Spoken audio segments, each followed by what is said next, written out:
Periods کے غسل کے بعد کون سے نفل پڑھنا ضروری ہیں اور جو دوسرا ہم غسل کرتے ہیں اس کے بعد کون سے نفل پڑھنا ضروری ہیں، یہ ان کا سوال ہے اور بہت سارے لوگوں کے یہ سوال ہوتا ہے۔ توجہ کے ساتھ اس کی تفصیل سمجھ لیں۔ یہ بات یاد رکھیں، جب ہم نے غسل کرنا ہے، چاہے ہم پیریڈز کا غسل کریں،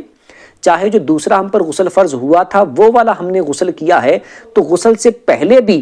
کوئی دعا خاص طور پر پڑھنا لازمی نہیں ہے اور غسل کرنے کے بعد بھی کوئی دعا خاص طور پر پڑھنا لازمی نہیں ہے۔ آپ پڑھنا چاہیں آپ کی اپنی مرضی پر ہے، واش روم سے باہر آنے کے بعد جو بھی آپ تسبیح وغیرہ کرنا چاہیں، دعا پڑھنا چاہیں پڑھ سکتے ہیں۔ اسی طرح کوئی بھی نفل